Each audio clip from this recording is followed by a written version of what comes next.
We're going live on YouTube. It takes just a moment to spool up. Indications are green. The meeting is yours, Mayor. Let me know if you need anything. All right, thank you, Ken.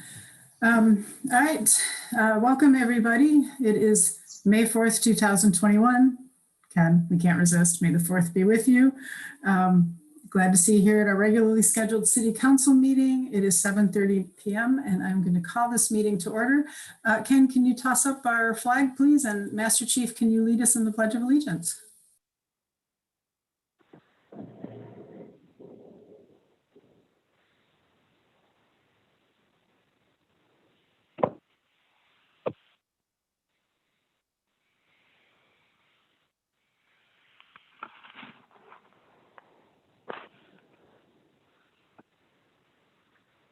Finished? Did we do it? Yeah, that was weird. I didn't hear anything either.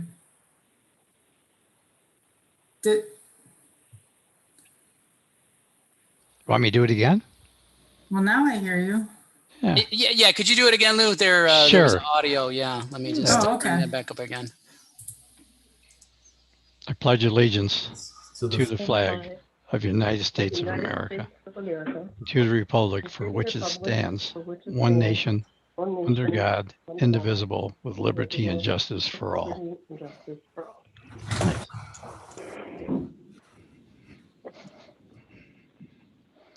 All right, thank you, Master Chief. And then next on the agenda, we have our words of inspiration, and I believe, is it Mr. Kwan, Pastor Kwan? Sorry, they didn't give me the, Pastor Kwan? Pastor, yeah. Pastor Kwan. We have Pastor Kwan here with us tonight, and I'm going to turn it over to you, please. Thank you, Ms. Mayor. Thank you all for inviting me to this evening. I'd love to bless all of you tonight. Heavenly Father, thank you so much for gathering these individuals to lead the city of Clawson. You have equipped them with great wisdom and courage most of all to speak truth in love to each other and for the people that they represent. I ask them that you give them favor tonight as they deliberate on matters of the city and really provide an overflow of love from their hearts toward one another and also the people that they serve.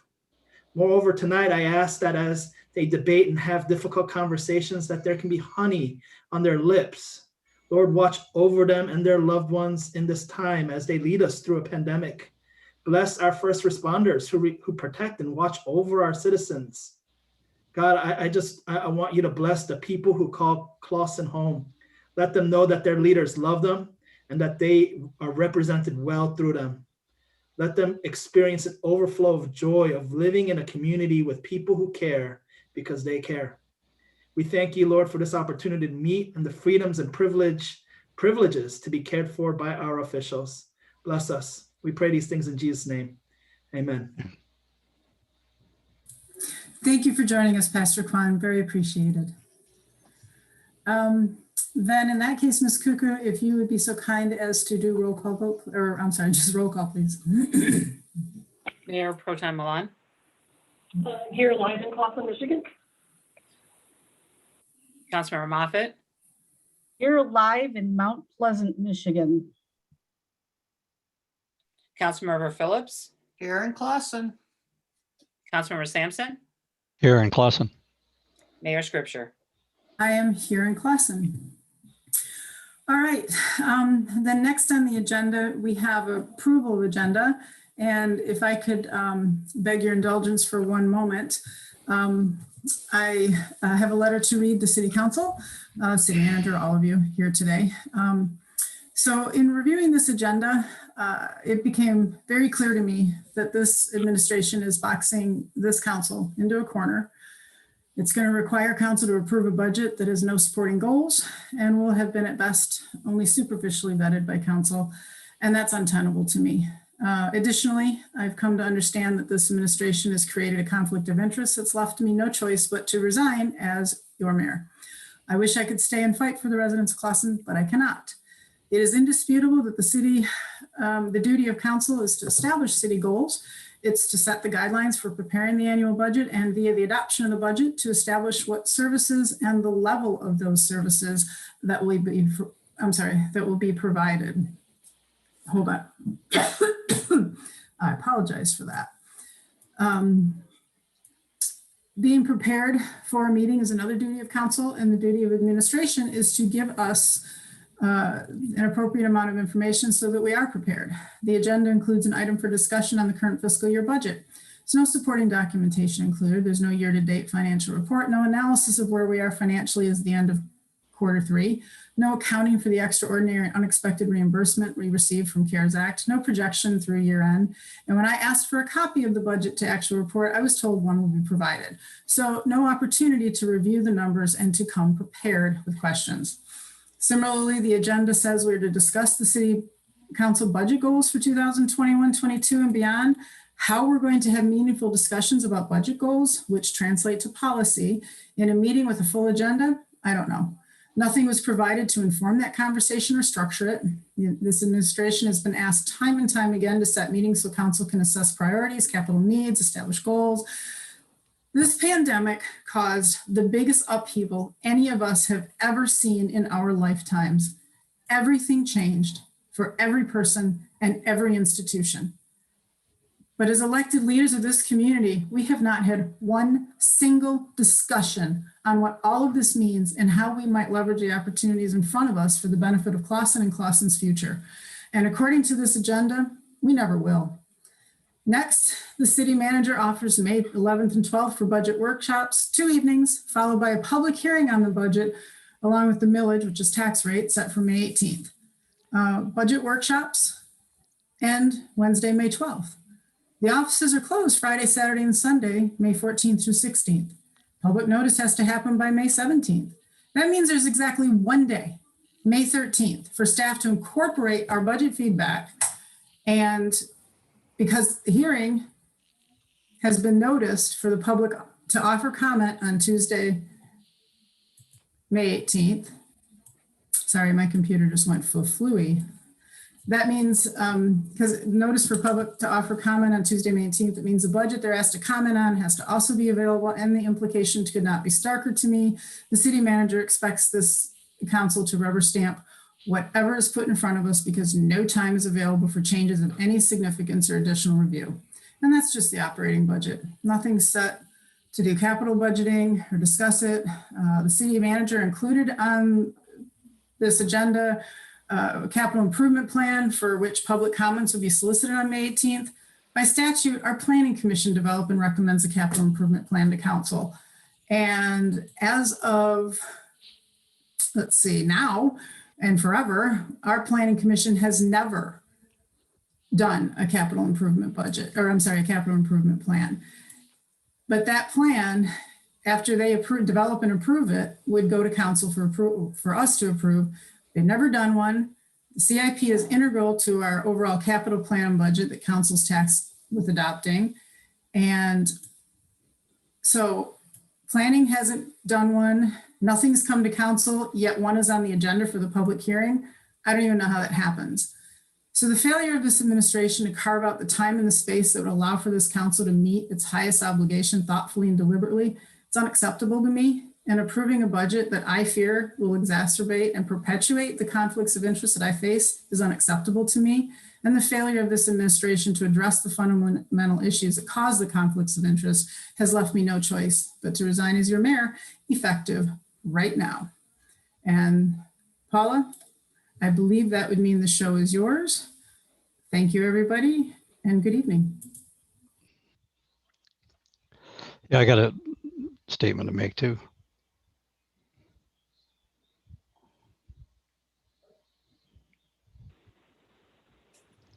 Is who's ever going to run this show? I'm just going to make it. Can you hear me, Mike? Okay. For the citizens of Clawson, you just lost the most active, caring mayor we've had in 30 years. She shared some of the reasons why she was leaving, and things that have caused her concern. Because of her position with the government agency, she is held to a high standard, higher than most of us. And she can't leave things unsaid or unfixed. Just to reiterate what she says, the administration has refused to meet with council members or her to talk over these problems in private or just to answer our questions, and they want to make it public. Well, there's a lot of major things that we have to talk about. And one of them we tried, it was a former employee retirement. It was blocked by 2 members of council, and they wouldn't let us go into closed session. We couldn't do it. We turned it over for an investigation that was poorly done. There was no interviews to people. We put the city manager in a bad position because he was investigating people that he either worked for or was friends of, or even now is a mentor. So he could never make the correct call on that one. The other problem that we've been trying to talk is the fireman's retirement plan. That's in poor shape right now. It comes under the FICA evasion plans, and it needs to be fixed. We need to fix it today. We need to protect our firemen, their pensions. I But want to call a point of what- order. This is not the appropriate Okay, time. yeah, I No, was no, just no. gonna say, let's It is not the save your appropriate comments time for to the give No, end. opportunity. I'm making. I get to finish this. You guys might be No, happy you at the don't. end. You might be Point happy of at the end. order. Paula, you're No. in charge. No. Well, you're going to hide from citizens. You guys have blocked one. Lou, you have an opportunity during council comments to express your opinions. No, this We ain't. are This. not within the context of the normal order of the meeting. Opinions. I'm going to expressed finish this. During council comments. Yeah. Paula, you're in charge. Okay. The rest of you on council don't realize we've all been subpoenaed. The city manager has kept this from us for several months. Your name's on it. You should be concerned about this. Thank you, Mr. Sampson, for your comments. If you have No, anything else you'd like to add, you are may you do gonna- so at the end of the meeting during council comments. So I'm going to finish. next on our agenda is, do we have anyone that wants to approve the agenda? As I move that the agenda be approved with the removal of item 10J. What's item 10J? You have it in front of you.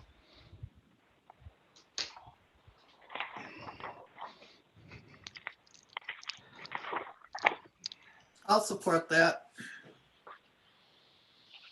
Okay, we have moved, Councilwoman Moffitt has proposed that we remove item 1J 10J. from the 10J, and that was supported by Councilwoman Phillips. So for discussion, if I can start since I made the motion. Yes. The topics that are listed under item 10J are potentially topics that would put the city in a precarious position, if not a dangerous legal position. So they should not be discussed as part of the official portion of the agenda. They should be reserved for personal comments and thoughts. Thank you. Councilwoman Phillips, do you have any comments you would like to add? I just think that would be better served at the end also, where there can be discussion. Thank you, Councilmember Sampson. Do you have any comments you'd like to share? Oh, I can see you're trying to hide all the problems that we've got in the city of Clawson. We're going to talk about all the pension. We're going to talk about how we're overcharging on the water rates. We're going to talk about it whether you like it or not. So you pick the time. We're talking about it. You guys tried to block anything that we tried to do good. Mr. Sampson, would you like to stick to the item at hand? Do you have any comments regarding that? I am. I'm trying to say why I don't want this taken off. And I'm just saying, you're hiding a lot of different problems here. Point of order, I don't think Councilmember Sampson should be making accusations. He should be discussing the item at hand. There's no accusations if you just stick around and give you facts. I will say for my comments that I find it troublesome that certain members of council are always aware of items that we should be afraid of, and other members of council are never given any information at all, but we'll let that go. So let's go for a vote. That would bring a thing to ask your city manager why he hasn't told you that you've been subpoenaed and why he hasn't told you about the water Mr. rates and why he Sampson, hasn't. thank you for your comments. So, Mrs. Cuckoo, may we please go for a vote? Councilmember Moffitt, Yes. Councilmember Phillips, Yes. Councilmember Sampson, no. Mayor Pro Tem Milan. Yes. Okay, next on the agenda would be public comments for items on the agenda. Would anyone in the public like to speak? If so, they may unmute themselves or wave a hand or do whatever you can to get attention, and we will wait for you and be happy to hear your comments. Thank you, Mayor Pro Tem Milan. If anyone would like to speak, we just need to have you raise your virtual hand. You can find that by clicking on the bottom of your screen under participants, and then once it pulls up the white dialog box, you'll see another option there to raise your virtual hand. So we'll let people go ahead and look through that. We do have one person with their hand raised. It looks like Susan Phillips. Susan Phillips, let's see. Looks like you're unmuted. If you could, Susan, please state your name and address for the record and proceed with your comments.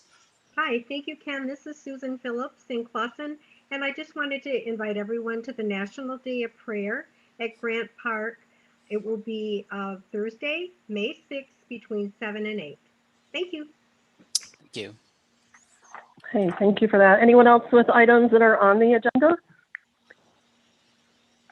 I see no other hands. Oh, we do have one other hand raised here, Mayor Pro Tem. It looks like William Blau. William, if you'd like, you can please state your name and address for the record and proceed with your comments. Well, it's William Blau. Good job on that pronunciation there, Ken. Thank and you. I live on Gordon Court. I want to be respectful of the council and the public's time. I was going to comment, ironically, on the agenda of the meetings, the consistency of the meetings, priorities, things like that. It seems that those items have already been touched upon, but I think it might be better if I speak on those at the end of the agenda rather than at the front end. Okay, thank you very much. Thank you. And one last call, if anyone would like to speak. We just need to see your virtual hand raised. Okay, it looks like we have no others at this time. Mayor Pro Tem. Okay, the next thing on the agenda would be the consideration of approving the following consent agenda, which consists of meetings of the regular city council meeting held on Tuesday, April 20th, 2021, as presented. Reappointment of Madeline Brown to the Blair Memorial Library Board, term to expire June 30th, 2026. Accepting the resignation from Laurent Nushai from the Zoning Board of Appeals. Purchase of annual subscription services from Power DMS for compliance management software for the police department in the amount of $6,084.04, which was approved in the 2020-2021 fiscal year budget, and a list of bills as presented in the amount of $2,699,958 and some odd change. Can I get a motion to approve this? No, you got more going. Hey, next Oh, there's page. more. Wait, sorry. Yeah, my pages are weird. I was just, sorry, I just flipped that and said, why is it page 3 and I should be page 2? Okay, the departmental reports, not to miss those very important things. Department of Public Works report for April 2021, the engineering report for April 2021, a library report for April 2021, a police department reports for April 2021, and the treasurer report for April 2021. Move the consent agenda I move the consent agenda be approved as listed. Thank you. Is there a second? I'll second. Thank you. Is there any discussion? Yeah, I'd like to make a motion. We pull off the bills and talk about them separately. Okay.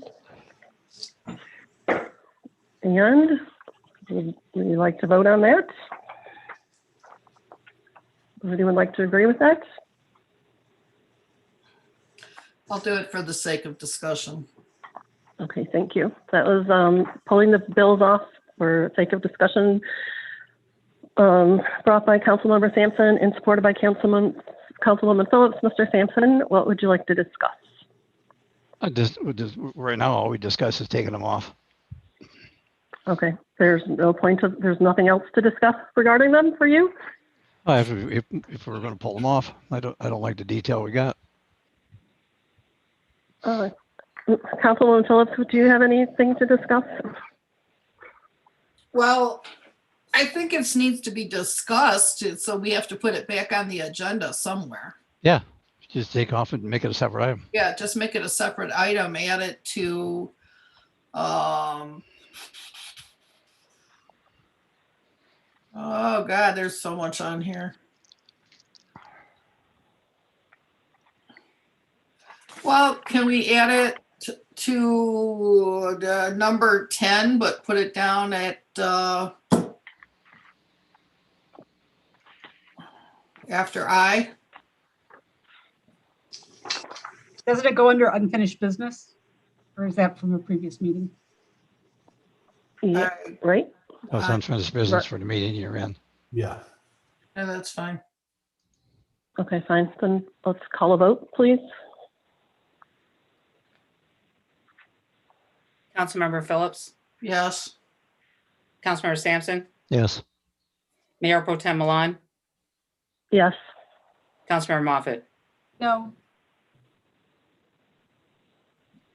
Okay, so that passes. We'll move that later in the agenda and we'll address it at that time.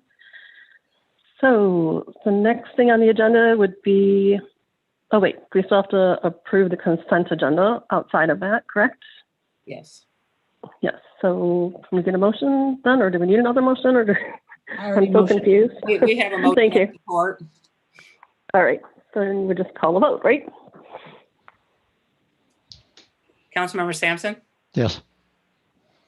Mayor Pro Tem Milan, Yes. Councilmember Moffett, Yes. Councilmember Phillips.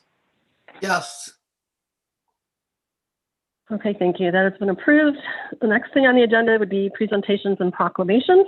We have a presentation from Senator McMorrow's Consultant Director, Liz Trombley. I see she's on. Liz, thank you for joining us today. You picked a great meeting. Very much be something for you to talk about later on. We're anxious to see what you have to say to us. Hello, sorry, I'm in my car. I have a soccer game to get to in a few minutes, but yeah, I wanted to speak a little bit about what's going on. Senator McMorrow has recently come back to session. She started last week on Tuesday, so we're excited to have her back in the swing of things, and we're slowly picking up where we left off. The governor recently introduced her My Vac to Normal plan with the different stepping stones of the vaccine percentages of those individuals vaccinated. We're at 50%, I believe, yesterday of individuals with at least one shot. Outside of that, I think we're 38% with both shots. So we're hoping to continue that up. In regards to budgets, I know the subcommittees have just started voting out their budgets, and the full appropriations will be voting on those. I think next week. So we're expecting some movement there. Outside of that, we've been introducing things while Senator McMorrow has been on family leave. We've introduced our remote voting resolution that would allow legislators to participate in committee and session remotely in certain state of emergencies. We also reintroduced our license plate bill that would bring back the black and blue historical plates. And we also just reintroduced our conversion therapy ban bill, I believe 2 weeks ago now. So that's a little bit of update for our office. If you have any questions, I know virtual meetings, the allowance for the Open Meetings Act for virtual meetings ended on the 31st, but I think you guys probably did a city resolution to allow them to be expanded. So I don't really have an update past that. Okay, well, thank you for spending time with us this evening. I hope the game goes well, or the practice, Thanks. or whatever it is. Enjoy. We've all been there. I hope you brought good snacks. Yeah. And you have a great evening. All right. Thank you, guys. Bye-bye. Thank you very much. Okay, the next thing on our agenda would be public hearings, of which we have none. So we will move to the next thing on our agenda, which would be new business. The first thing under new business would be consideration of approving the special event permit request from I never can say this correctly.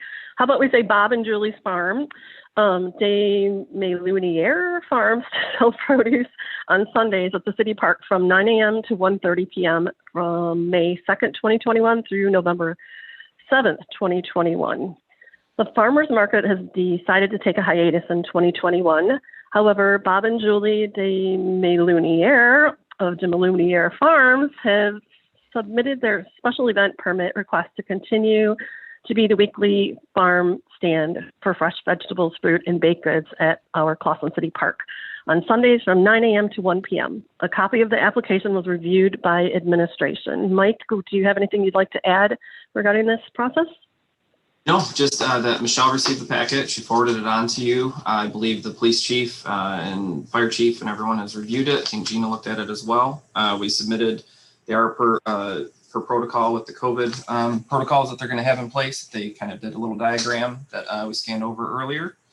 I believe it's just going through this time. It's just going to be them. And I think we're actually going to have, Michelle and I spoke, have them do IDs like they did in the past. So it's kind of more official. They have like little cards that it shows that they're going to be in the city, that they're, city run or approved by council. But everything looks on the up and up for just Sundays at City Park. And, we appreciate them kind of bringing a little bit of semblance of normalcy, if you will, to have a minor little park event going on each Sundays. Yeah, I really liked their drawing, and I try and get there on Sundays when I can, and they're very, very organized. The whole money on a stick thing and 2 tables. They've done a really great job of keeping the social distancing thing available and also to allow you to get your fresh fruits and vegetables. So would someone like to make a motion? I move the special event permit requested by Delaware Farms to sell produce on Sundays at City Park from 9 a.m. to 1:30 p.m. from May 2nd, 2021 through November 7th, 2021 be approved. I'll support that. Okay. Thank you. So that was supported by, that was motion made by Councilwoman Moffett and supported by Councilmember Sampson. So we will get to see Bob and Julie and all of their great things on Sundays. How about we vote on it? For a little discussion, I just have a quick question. It says May 2nd. Does it come with the time machine? We originally put that was on their original statement and we matched it, but we did, I believe Michelle spoke to them that it would start next week. Okay, so they didn't do it last week or anything? No. Okay, cool. Just wanted to clarify. Yeah, sorry. I know we do need to vote. I'm really sorry I rushed through these. I just like to go to one item and I'm like, next. So bear with me. I'm not the expert at this. Just thanks, Lou, for having my back and helping me out with this. So I guess we need to take a vote. Mayor Pro Tem Milan, Absolutely, yes. Councilmember Moffett, Yes. Councilmember Phillips, Yes. Councilmember Sampson. Yes. Great. So again, we'll see them on Sundays. The next thing on the item is a consideration of approving a request to hold a Memorial Day ceremony. Commander Brian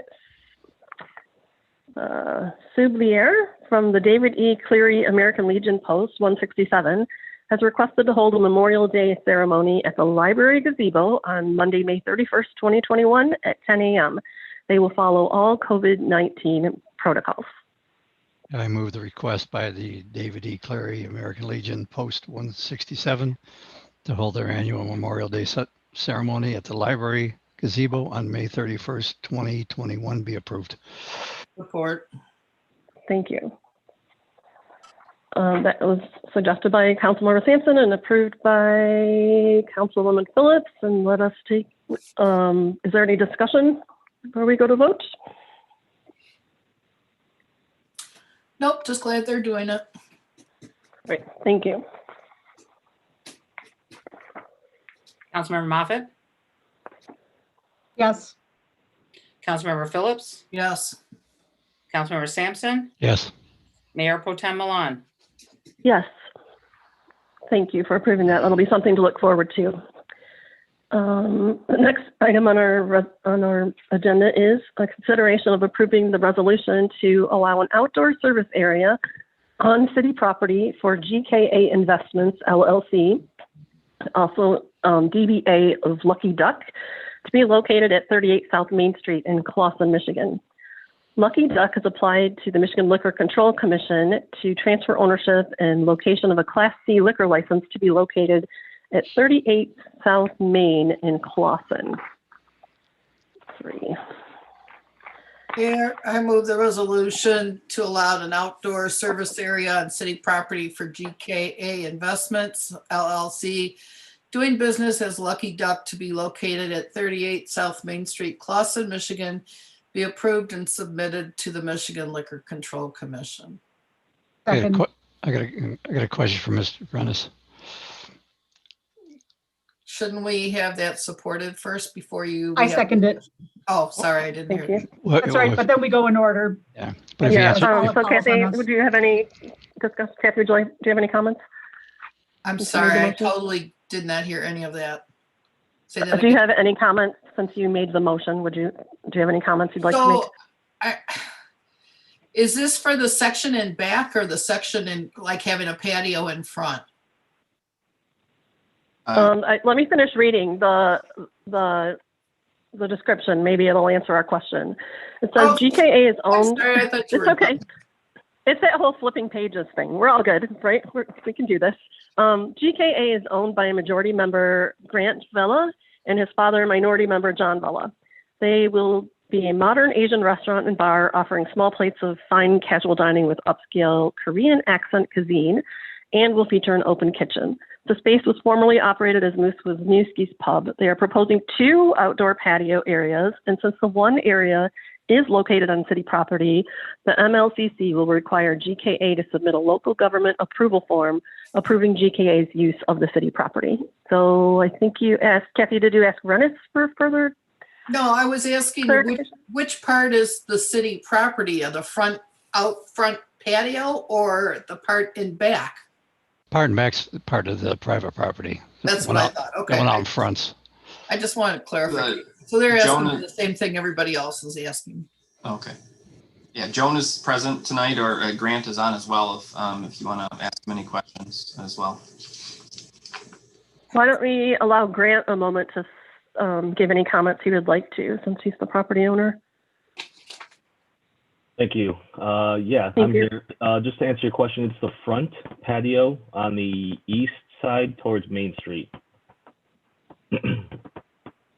Okay.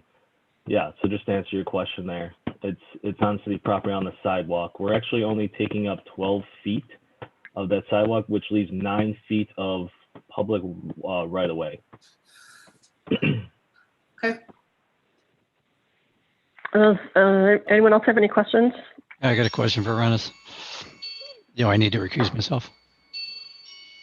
No, it's broad enough that it doesn't apply to you. No, you're fine. Okay. All right. Actually, I said broad. It's specific as enough is what I meant to say. Sorry. It's an interesting evening. Okay, anyone else? No, I think we can go ahead with the vote then, Michelle. Thank you. Councilmember Phillips, Yes. Councilmember Sampson, Yes. Councilmember Milan, Yes. Councilmember Moffett. Yes. Okay, great. So we have approved to allow the Lucky Duck to take over a small portion of the sidewalk to expand their outdoor opportunities. And welcome to Clawson, and we wish you much luck.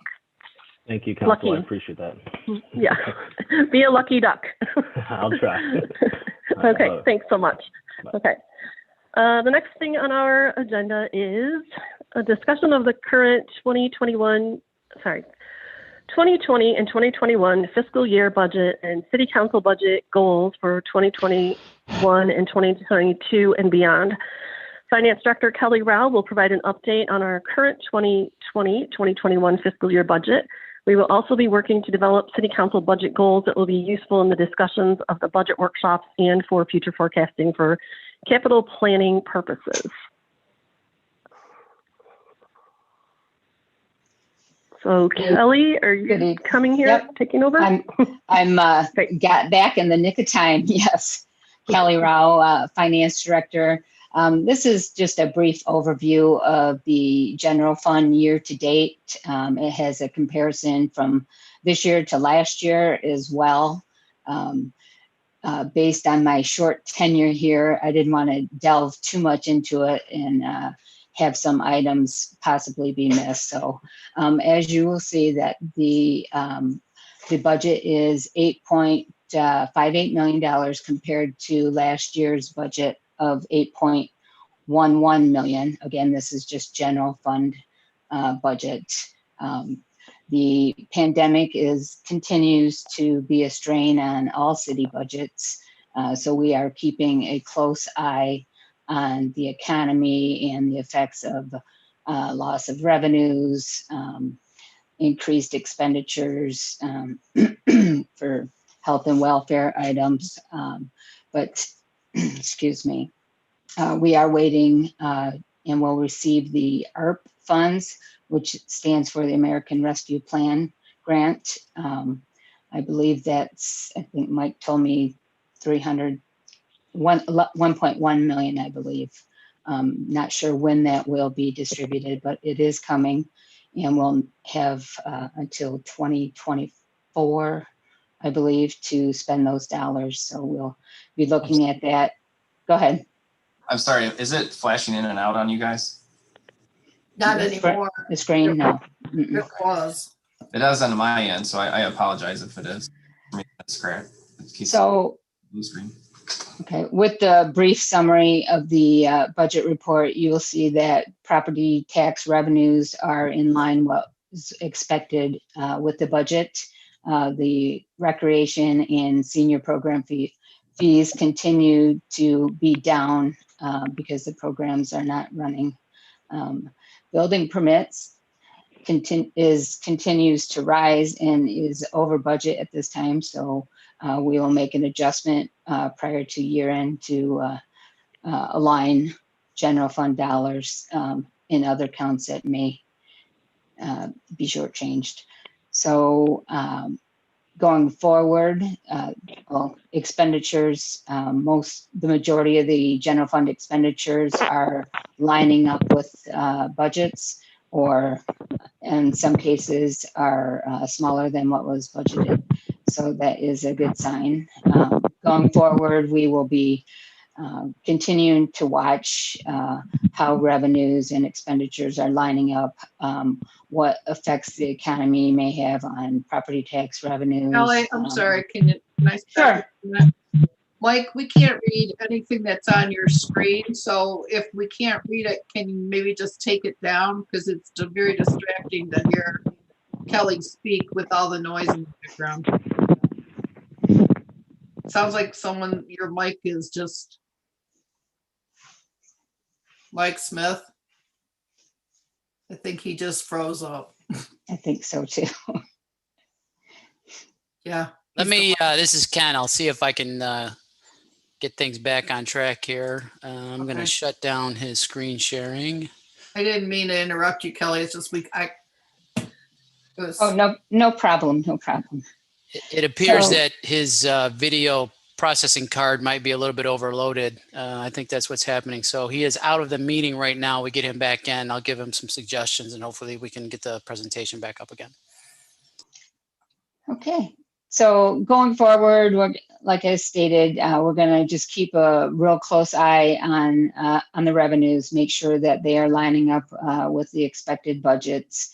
We will be working with the departments as well as council next week with budget workshops, what departments may need, what their needs will be, what the plans are that council wants for the future of Clawson. And we will also be preparing the budget and hope to have an adopted budget timely. And going forward, you will be receiving regular budget updates. Got 90% handle on everything, 95% handle on everything, and where items are recorded. So no shaking your head. And so if you have any questions as far as any of the year-to-date figures, feel free and I'll answer anything you need to know. If I could just jump in for a moment one more time. Michael Smith, it looks like your video card might have been struggling. My suggestion at this point is to close any applications that you would not need. Maybe if you have other screens too, that'll put more load on your video card. So I would minimize all the video activity if you'd like to continue sharing the presentation. Yeah, it started acting weird with that, so I apologize for that. Just shut down. If it's okay, I'm sharing the screen that Mike was sharing. That might work better. It's not blinking on my end. So yes, as far as, I don't know if Kelly, I apologize for that. So basically tonight, what we wanted to do was Kelly and I looked through some general kind of basic goals that were set up probably about 12 to 13 years ago. And just to give us kind of a running, what are the main needs that we can kind of look at, because we've been looking at, especially with the ARP funds, we have to have kind of a plan in place. And I just wanted to see, just a general broad picture of, as we look to build on to some of the basic budgeting that we have, we are going to receive that money into payments, and we'll have to show good use of it for economic development, for projects that maybe we've had to put on the back burner because of funding issues. And so I guess we kind of threw out some high level things that we wanted to see if that's where your consensus is building, that we can present things as we look at. We know that I believe it was March of last year that the other Mike Smith and Mr. Drinkwine at the time presented a plan to you as council, which kind of outlined a lot of issues with water, sewer, all of the infrastructure needs, and kind of looking at that, kind of giving a really high level look at what it would cost to kind of move forward with any type of project. And that was all encompassing. I believe at that time it was $77 million. That was, again, everything. So we want to look at if, as we present things, as we're kind of moving forward, is the consensus to clearly look at infrastructure. We know our local roads. We know a lot of the roads are clearly, we know we're failing. Some of you, I believe, live on some of them. We know that they're not the best shape. Our major roads are in pretty good shape, but our local roads are needing some to be addressed. So we're also looking at some needs here that we have at City Hall that we've had to repurpose and refurbish the police locker rooms, just so you know, and other offices that we want to do. And the question came up when we had our engineer look through the city that there was some ADA compliance issues that we had, especially, for instance, in the council chambers and in a couple other access points throughout City Hall that we need to address. Because, for instance, if we have someone who ever runs for council who's in a wheelchair or who has issues like that their access to the dais and other things within the council chambers could be hindered by that. And we need to look at some of those things moving forward. And it's kind of reassessing the layout of the chambers and updating things for needs for lighting, for ventilation, things like that. We know that there's issues with the HVAC system at the library. Hunter Community Center is kind of another one where we know the parking lot has always been an issue. What do we want to do there long term? Downtown upgrades, we have some issues with the streetscape. And there's a potential for a corner possibility that will come up at future discussions to see if we can utilize that as kind of a public space on the corner there. Like I said, the police department has general capital upgrades that they're going to be presenting for general operational things that they've had in their long-term plan. Same with Department of Public Works, where we're going to need some vehicles forthcoming. Fire department, at some point, Troy's been really great as well, just as Scott and Matt have been, with really making sure that things last longer and keeping them up to date. And then, of course, just miscellaneous things we have to worry about with the lead and copper laws, with the litigation and things that we have to start looking at with that. So I guess we're just looking at a general broad view of, consensus of, if we establish that clearly infrastructure is, I'm guessing, is the number one need that you want to look at in applying any general funding, any future planning for capital. I'm guessing that looking at the past thing, that's what we want to kind of find out and kind of lay it out there, what maybe your top 5 items would be that we can kind of present and kind of tailor around this first budget discussion that we have next week, and then kind of layer on that as we go through with all the department heads as they present some of their other items.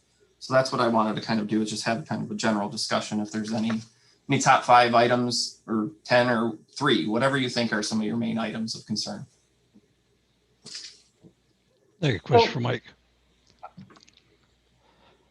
Mike, do you already have a firm come in and do an evaluation to City Hall? We had our engineer, yes. Which company? AEW? Yes. And did they do Hunter too? They've done Hunter in the past, but that's where I didn't want to have them go there because I know for sure we need items, especially with some of the changes that are coming at the police department, where that's kind of was a first issue. But we know that Hunter and Gina and I, she was investigating the grant she received and kind of waiting to hear back. So that was going to be the next step. If that was part of the priorities, then we'd have them evaluate them as well again. I think they did one a long time ago when they redid the bathrooms, that they can just kind of reassess. When did you do City Hall? Did City Hall a couple weeks ago, I believe, when Mike Smith and Jason Arlo came through from AEW. We went through all the departments, and Scott, I think, has even talked to them in the past as well about the locker rooms and the bathrooms, the issues that they have. Do you got plans and everything? They've developed. They have a kind of a lower level engineer as their first. Working on kind of the schematics of the thing, the general overview of what we talked about, what we were needing. And they looked at the structure of the walls and they saw what could come down, what couldn't, and kind of to utilize some of the spaces we currently have for storage and other things like that in offices. Okay. You're going to share that with us before the budget meeting? Of course. I just got it today, so it will be shared with you tomorrow or even this evening after the meeting. Are you done with the screen? Yes, I am. I Does believe anyone else have any questions? Councilwoman Moffett? Thanks. First, I'd like to say I appreciate this approach so much more than the way we did the goal setting last year. This is much more substantive than we had last year. And from my perspective, it's the roads, it's the roads, it's the roads, it's the roads, it's the roads. That is clearly the number one priority. That's the one thing I hear most from people. I don't talk often to a lot of citizens, but when I do, it's the roads. And to your point, I do live on one of the streets that's really, really, really bad. But what I know, we can't eat the whole elephant at once, but I'd like to see, a plan for not only like what we can start tackling, but sort of a long range plan to get all of it addressed. That, we could do this year, and you know what I mean by long range plan. Then beyond that, I'm always looking to do the accommodations stuff. And so I think that, topics, that's a big second topic. I know in the police station, wasn't there an issue with the locker rooms that the female police officers didn't have a place to change? And I think that's really, really important to support our police officers to make sure that they have a comfortable place to change. So those would be, at least my my top two. And then whatever we can do from there. But I think that the roads and the infrastructure have been ignored for far, far too long. And I'm super excited we can start focusing on those things and make a plan of how we can at least address it. I got another question for Mike.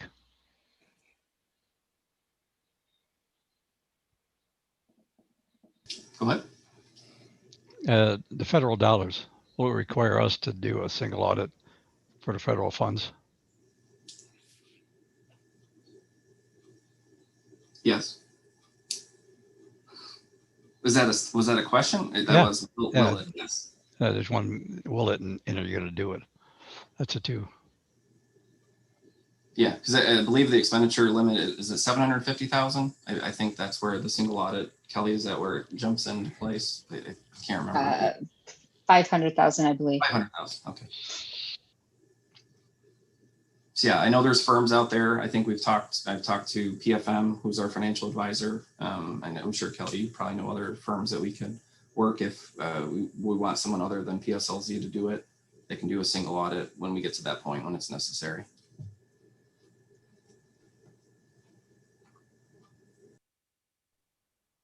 Hey, does anyone else have any questions for Kelly or for Mike at this time regarding this topic? Okay, I then just want to thank Kelly. It's just nice to get, it's been a long time since we've had an actual fiduciary report of any kind. So thank you for bringing us up to speed. You're welcome, and I hope to have it on a more regular basis. That. So back to our agenda, the next thing is a consideration of setting the 2021-2022 fiscal year budget workshop meetings for May 11th and May 12th, 2021 at 6:30 p.m. Administration will work with the department heads and council to establish an outline for each night. Department heads will be allocated time each night to present an overview of their respective departments. I move the 2021-2022 fiscal budget workshop meetings be set for May 11th and May 12th at 7 p.m. because I know that is a more desirable time for some council members. Appreciate it. Would anyone like to support that? I'll support it, but I'd rather do 6:30. There's going to be a lot of talking that night. I'll do my best to be there by 6:30, but it's really tough for me, like seriously tough for me. I might be in the car for part of it, but let's say 6:30. What if we were to compromise and do 6:45? I mean, I don't want to ruin anyone else. Yeah. Just because I know we're not supposed to do it, but just because I know times when it's been 6:30, we've had to kind of wait anyhow. So maybe 6:45 is a nice middle time. I would appreciate that. Yeah, because I'll amend my motion to say 6:45. That's fine. Thank you. Michelle, will you take a vote, please? Councilmember Sampson? Yeah. Mayor Pro Tem Milan? Yes. Councilmember Moffitt? Yes. Councilmember Phillips? Yes. Okay, so we'll look forward to having those budget workshops on May 11th and May 12th at 6:45 p.m. The next thing on the agenda is a consideration of establishing a public hearing at the City Council meeting to be held on May 18th, 2021 to solicit comments on the proposed fiscal year July 1st, 2021 through June 30th, 2022 budget items and millage rates. Below are the budget items and millage rates that the city will be soliciting comments for at the proposed public hearing on May 18th, 2021. General operating millage rate, rubbish collection and disposal millage rates, additional garbage and rubbish collection and disposal millage rates, combined city budgets, capital improvement plan, additional general operating millage, downtown development authority district millage, Blair Memorial Library millage. That is it. Mayor, I move a public hearing be established for Tuesday, May 18th, 2021 at 7:30 p.m. to solicit comments on the proposed fiscal year July 1st, 2021 through June 30th, 2022 budget items and the levying of the annual millage rates. Second. I have a question. Go for it. Earlier in the meeting, it was mentioned that the oh, never mind. I just answered my own question. Why the city hall is going to be closed 14th, 15th, and 16th. It's because it's Friday, Saturday, Sunday. Okay, never mind. Councilwoman Moffitt, do you have any questions? I guess I just have a question on, and I know this is my fourth time around, but it's been different all different years. So once we get a final budget, then we need to vote on it, and it needs to be, I thought it needed to be submitted on June 1st. Do I have the timing right with that, Kelly or Mike? It's per the charter, it says that you have to establish the budget at the second meeting in May. Okay. But I think there is a June 1st deadline that it has to still be done, because I think if something happened and you couldn't meet, I think you still had that June 1st deadline. But it does say the general public hearing is set and that the adoption is at the second meeting in May.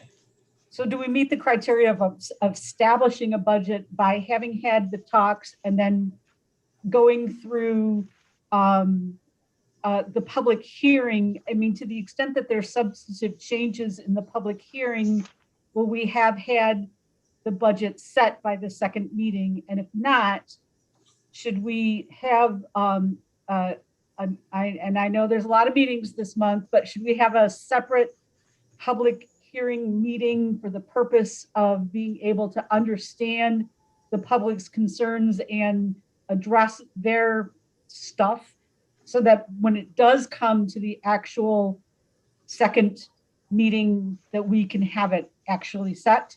Do you get what I'm saying? That was a lot of blah, blah, blah. I'm not sure, Neil, but did you get my point there? So if we have our meeting on the 11th and the 12th, so then, I don't like to do things on the 13th, but could we have, a public meeting on the 13th for the purposes of gathering public opinion, or even on the 10th for before we have our discussions? So that, because if we want to meet the objective of having it set on the 18th, we need to do something different, I think. Am I making sense to anyone? Yeah. No. I'm looking at the charter right now too. I don't know if Kelly is. I think, was it last year you guys approved the budget in June? I think, is that what happened? But that was kind of because of the pandemic. I was thinking we had, or at one, that we had a one-off meeting for purposes of just approving the budget, but I might be making up memories there. Paula, does that sound like something maybe we did the year when we had that interim guy, I forget his name? Oh, yeah, Mr. Haberman. No, that the year? No. Or when Aaron first started or something like that. But anyhow, I mean, for discussion, does anyone feel that we should do something along those lines so that we can actually have it set on the 18th, or am I barking up the wrong tree? I just want to make sure we do it the right way, whatever that is, and I'm not the arbiter of that. So we have to have it turned in by the 18th, Mike? I'm reading the charter where it just says annual appropriation resolution at the second meeting of the council in May, and each year the council shall pass an annual appropriation resolution, which shall be based on the budget submitted.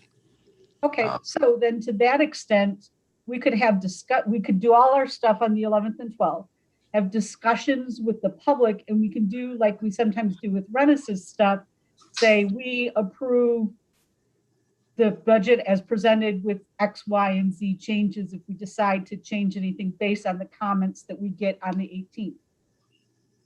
Yes. Okay, I'm all set then. Councilmember Sampson, do you have any questions, comments, anything for this? No. Thank you. Then, where are we? We have a first and a second. We can have a vote. Mayor Pro Tem Milan. I will vote yes. Councilmember Moffett. Yes. Councilmember Phillips. Yes. Councilmember Sampson. Yes. Great. So we will have those joint workshop. Oh, sorry, I'm ahead of myself. I'm trying to move us along. Let's see. We will have the public hearing for the budgets on May 18th, 2021 at 7:30 p.m. At which time people can come in and bring their concerns, questions, compliments, whatever you'd like to do. Just make yourself known. So the next item on the agenda would be consideration of setting a joint workshop with the Planning Commission for May 25th, 2021 at 7:30 p.m. Our city planner has requested that City Council hold a joint workshop with the Planning Commission to provide important updates. It was requested that the meeting be May 25th, 2021, which is a regularly scheduled Planning Commission meeting. I move the joint workshop with the Planning Commission be scheduled for May 25th, 2021 at 7:30 PM. Support. Councilmember Moffett, do you have any comments, questions, concerns? I do not. Well, I get, sorry. So the agenda, we've had the facilitator before, which I don't know is particularly productive. Who's going to be responsible for setting the agenda and establishing how we're going to use this time effectively? The majority of the topic, I believe Joan can probably chime in too on this and talking to Jill, is going to be, I believe, on the marijuana discussion for the two ballot initiatives that will be on November, and how the two groups, how we can have that discussion. I think is because the Planning Commission has been talking about that over the last couple of meetings, and I think that's where we're at with things. I don't know if Rennis, if you would be kind of the person who would kind of run things, if that's a good approach, if you would kind of run that. I know that's one of the major topics that they need to talk about, and how we need to be proactive in addressing what could potentially be coming in November. And I think that was one of the major topic points. I believe, Joan, I think that's correct in what Jill was stating. Well, also just as part of our RC, yes, our correct. redevelopment ready community, that we have 2 meetings at least a year. And so May and September or October were set as 2 of the times that we would have joint meetings. Yes. And I'm not opposed to the meetings. I just want to make sure that they're a valuable use of everybody's time. But the marijuana topics seem like, you know, as we're getting close to the November where those ballots are going to be on the proposal, seems like a fantastic opportunity. Agreed. There are also a lot of ordinance changes and other things that come up that council needs to be aware of. So redevelopment ready communities is part of our criteria to be one of those communities, is to have 2 joint meetings a year. So we can, I think at the development team meeting tomorrow, we can start that discussion to kind of build an agenda of some of the topic points, and then Rennis could help lead that facilitation, I believe, of the meeting, if he's so willing to do that, and you so would allow him to do that. Of course. I think Renna said he is so willing to do that. Ecstatic. Yeah, that's what I saw. Does anyone else have any questions, concerns about this topic? Oh, let's take it to a vote, Michelle. Councilmember Moffett, Yes. Councilmember Phillips, Yes. Councilmember Sampson, Yes.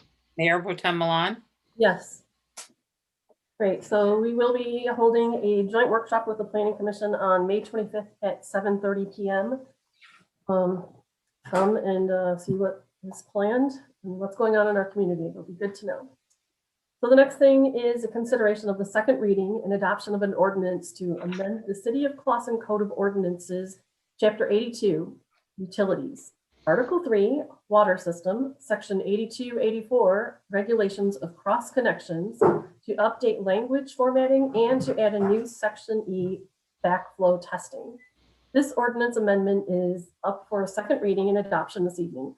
At the April 20th council meeting, there were concerns over specific language in a few sections in the proposed ordinance that Mr. Nushai has now addressed.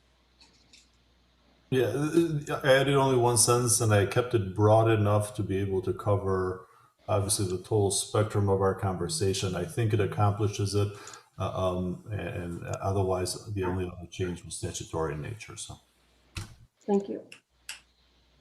I move the ordinance to amend the City of Clawson Code of Ordinance, Chapter 82, Utilities, Article 3, Water Systems, Section 82-84, Regulations of Cross Connections, to update language formatting and to add new Section E, backflow testing, be entered into second reading and adopted. Support. Thank you. Councilwoman Moffett, do you have any comments? I do not. Okay, how about you, Councilwoman Phillips? No. Councilmember Sampson? No. Okay, Michelle, you're on you. Call the roll, please. Councilmember Phillips, Yes. Councilmember Sampson, Yes. Mayor Pro Tem Milan, Yes. Councilmember Moffett. Yes. Great. So we will make those adjustments to our code of ordinances regarding the water system as we previously spoke. So the next thing is a consideration of approving a sale process for parcel ID number 25-03-151-050. The city was deeded this parcel after the Oakland County Treasurer land auction in 2013. It is a landlocked piece of property that the city has no way to get to without going through private property.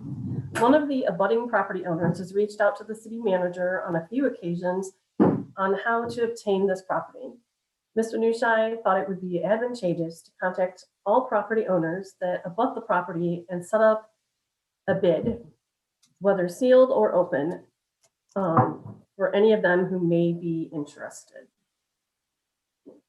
I move the city administration be authorized to proceed with establishing a bid process for the sale of parcel ID 25-03-151-050 to the abutting property owners. Second. Great. Mr. Nushai, do you have any comments or anything you'd like to add for this? Mike forwarded a letter that well, a couple of letters, one his and one mine. If you have any questions, I'm happy to address. But basically, it's a landlocked property. It's perhaps of no use to the city. There's some value there, I imagine. And because there's homeowners all around, that minimal value that there may be, to the extent that there is any, should be at least offered to all four of them, whomever may want it. That's the notion. The other question that was asked by now former Mayor Scripture was whether this, with respect to the process, and the process when it comes to the sale of land is outlined in the charter, as I indicated to you, and it has a $1 per capita amount before it becomes, that separates the distinction as to whether council makes a determination to give it to the administration to handle or whether it gets forwarded to the electorate. In this case, based on the information that Mike provided, this is something for council to vote and simply direct administration to handle. Yes, ma'am. I just have a question. I believe in one of the write-ups, it said that there was like a shed and a kennel or something on the property. What happens? Whose is that? What happens with that? It's not used. I guess at some point, the prior owner, when it went to foreclosure or to the sheriff's sale, it was part of someone's property, but they never did a lot combination. So it was a separate tax ID that they were paying taxes on, and then they eventually lost back in 2013. They lost the property, weren't paying taxes, so they still had a shed on there, and it just kind of became forever, and nothing's in it. I think the gentleman who was at the property who's been reaching out to me, he said he's really interested in like the like treasure hunting, and he's wondering what might be in it. I don't know. I think when we sell it, we have to say it goes, whatever's on the property is whoever. Yeah, I guess that's kind of where I was going with it. Well, first of all, I thought it was someone who lived around there who just stuck something on there, but that's interesting that it's just sort of abandoned. So I would think that with the sale, we would want, like, once he finds the treasure, then he, makes sure that it's not a dangerous structure or something like that, that they be removed or made safe or, something like that. Yeah, I suspect that Rennis and I could draft language that notion. Okay. I know he wants to take down the fence because he wants to be able to use that space. The one person who was interested in it. Whose property did that belong to begin with? I think it was someone. We haven't gone that far back yet, but I think it was the person on the backside. The backside, and I think they lost it in 11, 12, 13, somewhere in there. One of the property transfer. Okay. All we got is just someone on the other side that wants it. So I read what some of those values were. In my professional opinion, It's diddly squat. That piece of property, that was a very professional term there.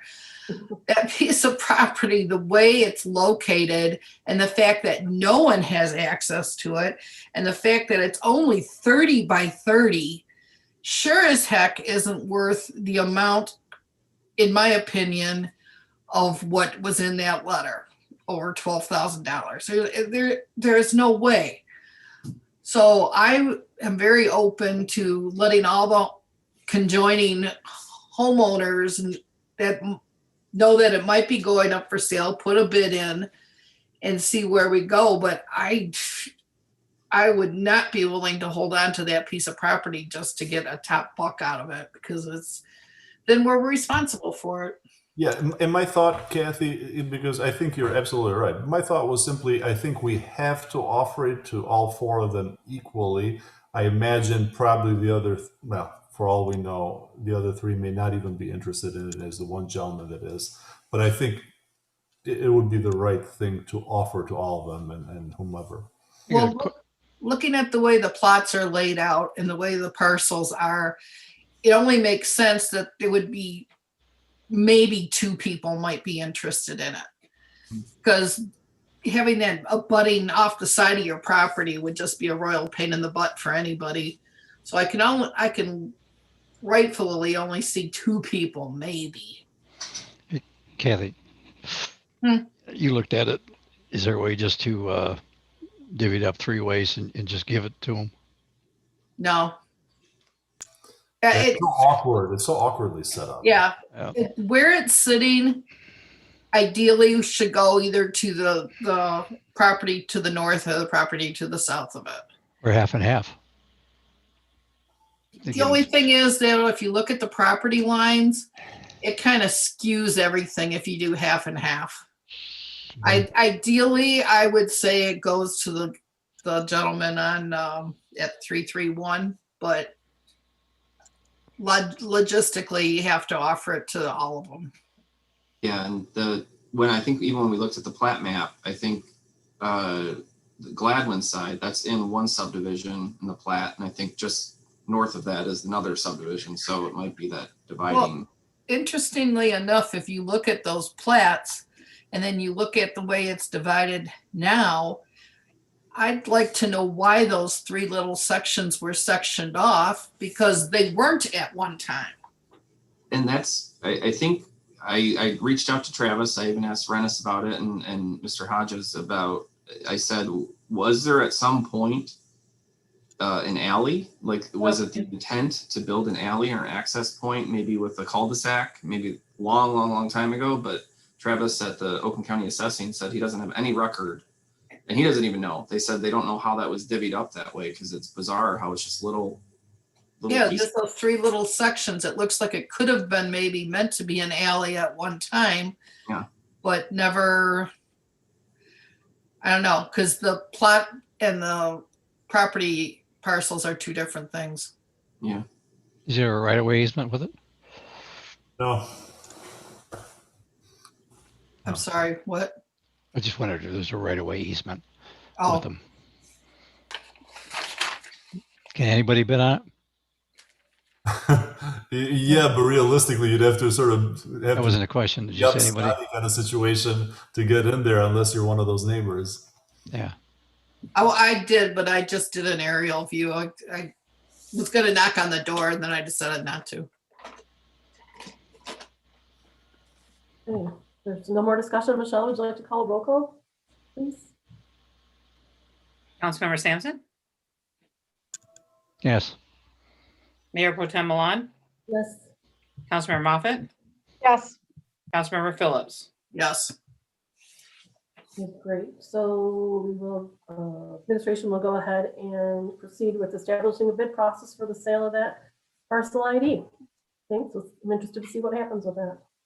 So now we're at the point of the agenda. I believe we said we were going to reintroduce the list of bills.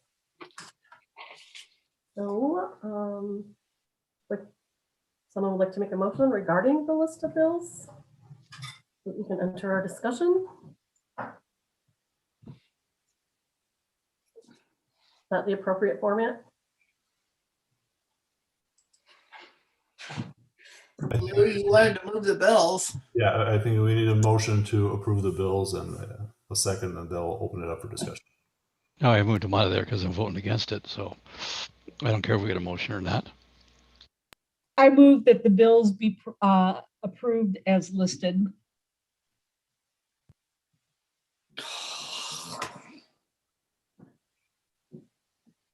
Support for the sake of discussion. Hey, Councilwoman Moffett, do you have any questions, concerns? Well, I have some comments. And it toggles off of the questions that were raised in the previous meeting in regard to the bills and the discussion about whether every single thing that was paid out of the city was included in the bills.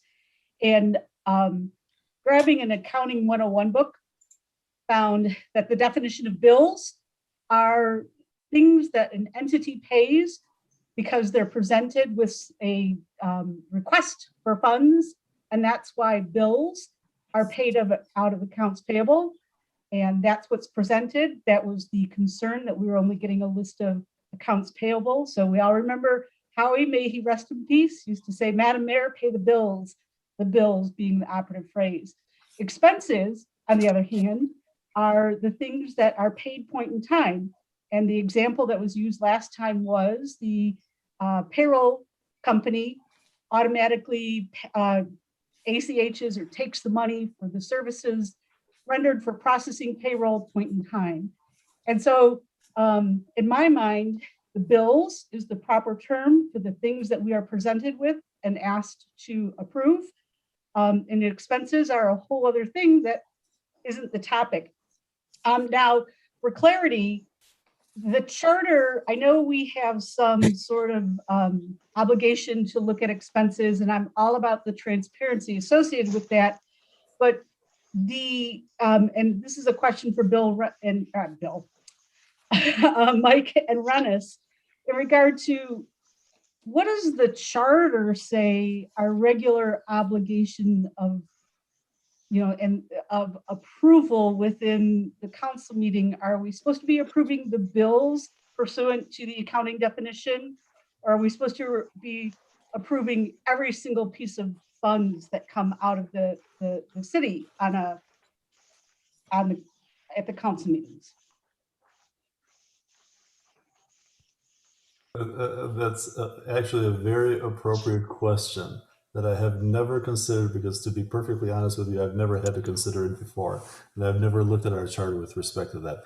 I am happy to look into it and tell you exactly what our obligations are. Obviously, we have an obligation for the bills. I agree with your definition of separation.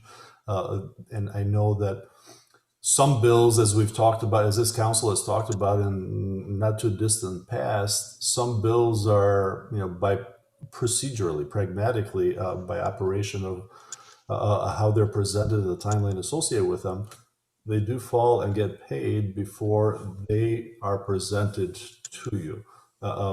This has been, to date, for as long as I've known it, obviously an administrative task, based, or like, even for your purposes as council, somewhat administrative in nature, right?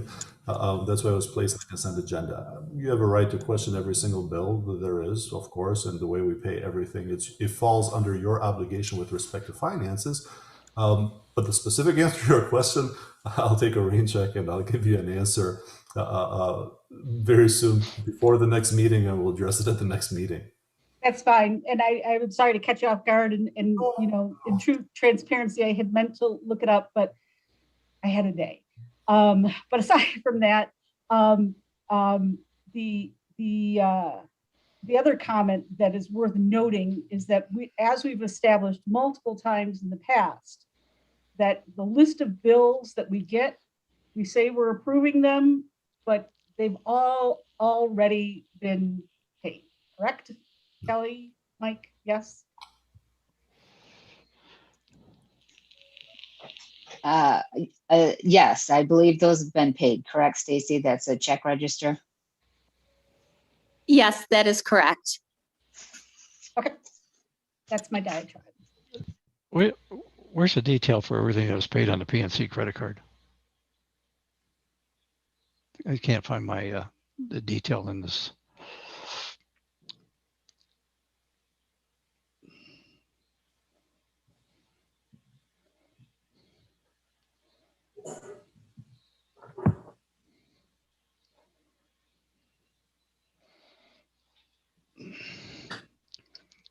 what was the total for the month for the PNC credit card?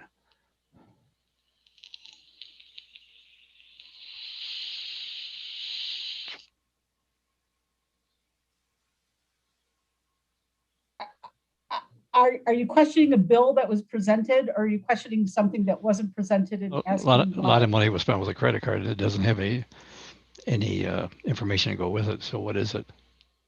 How are you aware of that? Good question.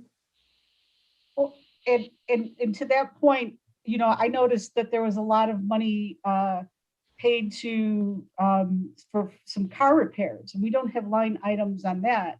I mean, we could get every detail, every line item of every bill. If you have a specific question, you can, I mean, I get asking for backup, but there's all kinds of bills there that we don't have all the minutia on. So I'm just confused why that's troublesome. Oh, administration's responsibility to ensure that the bills, the invoices, everything's together, that we actually receive the services, we receive the goods. You're giving us an accounting. That's your role, is to give us an accounting. The other detail is probably not something we should be figuring out on our own. But Councilwoman Phillips, do you have any questions regarding this topic? I haven't got my answer yet. I think it wasn't actually your turn yet, Mr. Sampson. It was Councilwoman. Well, Councilwoman Moffett was talking about my question, so I must be the person talking now. I just want to know if Kelly got any detail. I don't have that detail in front of me. That's through PNC Bank, correct, Stacy? Yes, it is. I could log into the bank's website and provide an itemized statement if that's council's wishes. Oh, what was the total this month? That's on this, what we're going to approve. I'm seeing PNC Bank statement period 3/5 to 4/5, $13,999.32. That's what I see. Is that one payment or to one person, or is that many? Or it says PNC Bank statement period. So that's all transactions that occurred from March 5th through April 5th. And it's for all departments. The police department has a credit card, DPW has a credit card, General City Hall has a credit card, Recreation Department has a credit card. It's the grand total of all transactions for 1 month. But on the itemized list that has the general ledger numbers, it shows by department a breakdown of the PNC charges. It's like a GL distribution list. And that's all within their budget? Yes, it is. Each department head signs off on the receipts when they purchase any item on a credit card. Okay. So technically they're already authorized to purchase X amount of dollars. It's just when they do it. I mean, obviously, we have contractual obligations, right? As a city, we must abide by as a general principle. So, you know, the general principle. You know, I was looking for our statutory authority, our charter authority, and I do require a little more time. But obviously, contractual principles tell us that we have to be, you know, forthcoming when it comes to our bills because of our, you know, obligations towards them. And that ties into obviously our bond rates and everything else that is involved. So never are we in this city, we can question individual bills for many reasons, but never will we take an approach, the general sort of like one size fits all approach that says that we're going to take issue with the manner of paying bills, right? We're going to make those obligations, whatever they are. But that's a lot of money without detail to me. So, yeah, and I'm not addressing that particular point. You can have, you know, any member of council obviously can have any of the detail that you seek.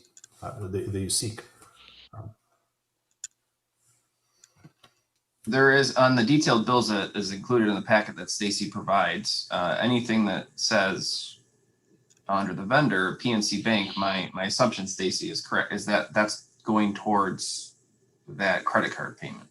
So for instance, City Hall, we have membership and dues. It's allocated there. We have operating supplies for elections, the PNC Bank, Police Department operating supplies. It wasn't it $5,000 for the member?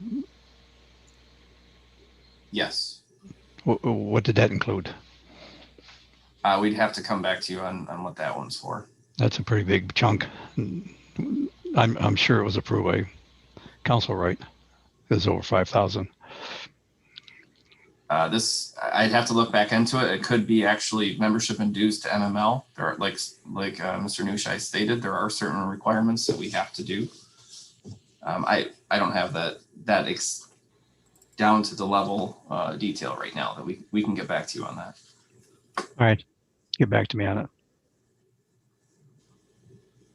Thank you, Mike, for that information. If no one has any other questions, Michelle, would you please do a roll call vote? Mayor Pro Tem Milan, Yes. Councilmember Moffett, Yes. Councilmember Phillips, Yes. Councilmember Sampson. No. Thank you, everyone. We have now officially paid the bills. So the next item on our agenda would be any old unfinished business, which I don't know. I don't think we have old unfinished business this evening, do we? Let's vote no. Okay, given that, let's move on to public comments or items that are not on the agenda. If you would like to share your concerns, give your compliments, share your shock and awe with us this evening, Ken will give you the instructions right now. All right, thank you, Pro Tem Milan. If anyone would like to speak, we just need to have you raise your virtual hand. You can do that by clicking on the participants icon on the bottom of your screen. And then from there, it'll open up a dialog box and you'll see raise your hand. I do see that we have one member of the public with their hand raised already. We'll go ahead and call on them. Member William Blau, if you'd like, please state your name and address for the record and proceed with your comments. Thank you. Can you please reactivate my video so that everybody can see who's talking and be familiar with one another? Absolutely. Okay. Very good. So as all the council members here know, as well as the assistant city manager, there was a challenge that was recently posted on the Clawson Community Forum on Facebook to watch city council meetings because they were entertaining. And so I did, and I watched the last few council meetings, and they were pretty disappointing from the perspective of just a member of the public like me who lives on Gordon Court again. Now I connected with the mayor and other members of the council, the previous mayor, other members of the council and the assistant city manager. And I did speak with Lou by phone, and I expressed my displeasure to him about his vaping and what looked like texting during city meetings. Lou told me that he was actually using his phone as a calculator, which I take him at his word on. But I still feel that while Lou's reduced his vaping evidently, I just don't think it's very professional. And I think that we shouldn't be doing that. And during city council meetings, everybody should be attired and behave professionally as if they were on the dais at City Hall. So we all know where we stand on that. We'll move to more substantive issues. After speaking with everyone, looking through more agendas that I want to, and watching more meetings that I want to, it strikes me that the agendas and the meetings of the Clawson City Council do not convey the top strategic issues that will make or break Clawson being a great place to live and work. Clawson residents, anybody ought to be able to view a council meeting or look at a council packet and an agenda and know very clearly what the most important issues are that are facing our city, the strategic issues that are facing our city, where council is on them, and that there's continuity across agendas. So it's very, very crisp and clear what your shared, and I emphasize shared priorities are, because this isn't just council, it's also the city manager. So right now, I would say as a member of the public, I can't tell what the priorities are, the top strategic priorities. Let me go through a few examples for you. Beyond the budget process for this fiscal year seeming rushed beyond that. And before anyone brings up there's a shortage of key personnel that drove that, I think we all know that we knew that, or council and the city manager knew that going in, and you have to work with what you have. The personnel that you have, you have to adapt to it and produce on a reasonable deadline. So really, it looks like FY 21-22 is a fait accompli. I don't know that there's much opportunity for a vigorous examination of all that. So, I think it would be reasonable for this council and this city manager to look ahead of the budgeting process for FY 22-23 and to have a vigorous, a full horsepower, zero-based budgeting process, something that is substantive, gives everybody a reasonable amount of time to get get into it. That's one example of what I think would be a top priority for this city moving forward. Another example is all those issues that have to do with Ms. Scripture's settlement with the city. It just seems like those need to be addressed and just put to bed, get them done. They're not going to go away. And I wouldn't hesitate to say, especially now. So why not make this it's uncomfortable, maybe, deal with those issues, put them on the agenda, get them calendared, keep it on the agenda until they're done and move on. And that's in the rearview mirror. Another issue, Ms. Moffett mentioned tonight, roads as a priority. You can't tell roads is a priority or what other priorities are by looking at the agenda tonight and the meeting that follows. You just can't tell. Everybody talks about it, but having it buried in a budget discussion doesn't make it so. Who owns the follow-up on making that a city priority? If that's something that you all share, I think you need to assign responsibility for getting that done and keeping it on the agenda. Tonight was mentioned 1.1 million in federal ARP funds are going to be allocated. What's the plan? It's not clear that there is a plan.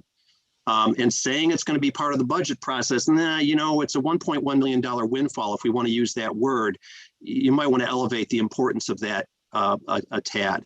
The status of lawsuits in the city, in which the city is a party, and informing the public about the facts of those lawsuits. It would strike me that would be important to address, including, in the previous council meetings, I've seen little tidbits of this is or that's kind of thrown out there. This business about subpoenas being issued to the city council, and before the city attorney breaks in, that stuff's lobbed out there. If there is something to that, discuss it, deal with it. If there's unfunded pension liabilities, same deal. What are Clawson's most important risk exposures? Perhaps that's a priority to address. So those are just off the top of my head. The agendas, they just don't convey the top strategic priorities or the continuity of priorities. And I would suggest the council get together some way, somehow, with the city manager, some way, somehow, decide what those are, elevate them on the agendas. The presentations, proclamations, the routine stuff that currently tops the agenda, that's not where it should be, honestly, in my opinion. The hard substantive business right now is at the bottom of the agenda. But this council, the city manager, especially with the mayor that has to be replaced, that stuff needs to be at the top. And with respect, kind of a substance-free presentation by a state Senate staffer doesn't belong at the top of the agenda. It really doesn't, not considering the challenges that the city has. The city manager reports, we'll hear one tonight. They struck me as being rather light on content, and that in my view, only concrete steps forward should be reported or challenges noted with corrective actions and with a flow that, again, connects from council meeting to council meeting. So we know, hey, these have our attention and we're together on this, council and the city manager. So I think it's a core problem that Mr. Smith and council, I'm not clear that you guys are pulling in the same direction. The meetings and the agendas have to reflect shared priorities. Now, lastly, and I'm going to wrap up here very, very quickly.